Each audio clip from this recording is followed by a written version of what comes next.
Dear listeners, thank you for watching my video. Today I am going to update you about the current evidence regarding vertical transmission of SARS-CoV-2 virus. This has been a controversial topic in the COVID-19 pandemic.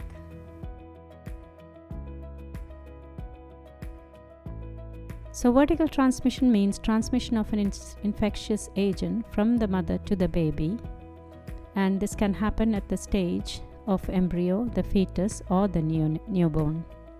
There are two ways that it can happen. One is called the transplacental transmission, where the infectious agent is transmitted from the mother through the placenta to the baby.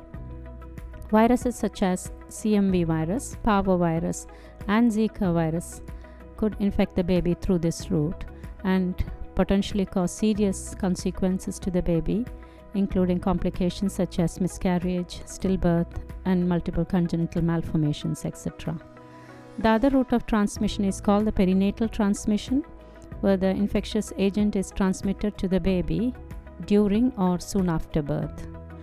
And the viruses such as HIV and hepatitis B cause vertical transmission through this route.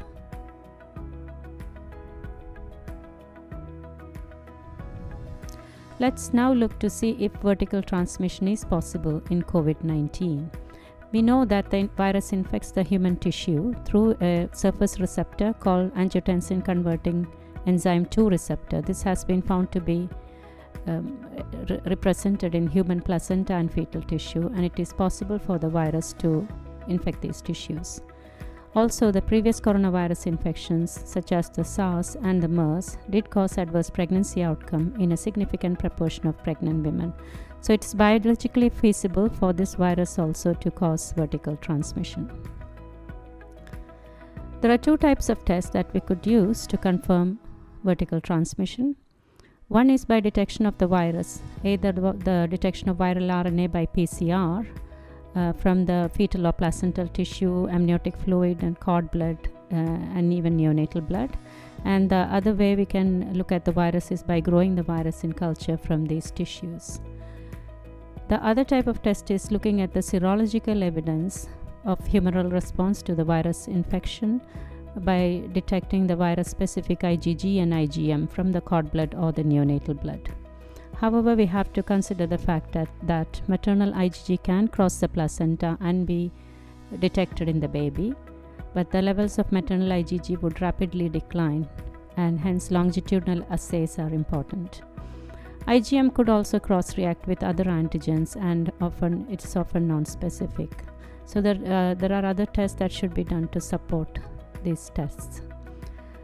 Congenital transmission could be confirmed if the virus is detected in the placenta, amniotic fluid, cord blood, and neonatal blood at birth. And such a scenario has not been described in literature yet. If the neonate is tested positive within 12 hours of birth, and then again at 24 to 48 hours, that is suggestive of intrapartum transmission. If the neonatal swab is negative at birth but positive after 24 to 48 hours, that is suggestive of a postpartum transmission. Now let us look to see what is the evidence in literature to support vertical transmission. To date, the virus has not been detected in amniotic fluid, the vaginal secretions, and breast milk.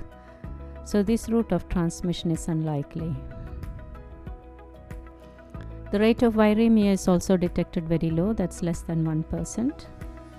However, adult stool samples has been tested positive in up to 30%, and which could potentially be a route of transmission from mother to the baby, especially in labor. There are a few reports looking at the placental swab and the baby tested positive at birth, which could potentially be a case of perinatal transmission.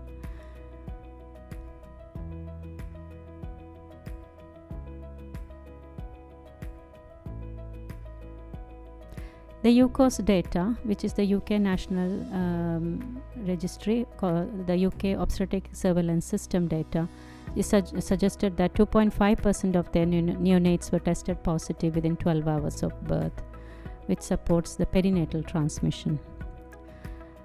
And there are a few reports to suggest the serological evidence, that is IgG and IgM tested positive in the neonatal blood in few cases, but the other test in the baby was negative, and hence this does not support vertical transmission.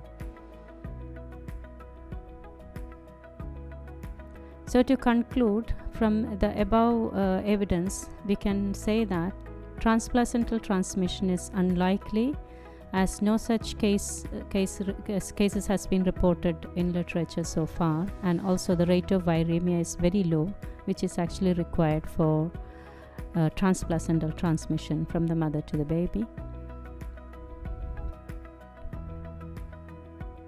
However, based on the few reported cases, perinatal transmission is possible, and potentially there is possibility of contamination from the mother to the baby during labor, especially the maternal feces and close contact with the infected mother after birth.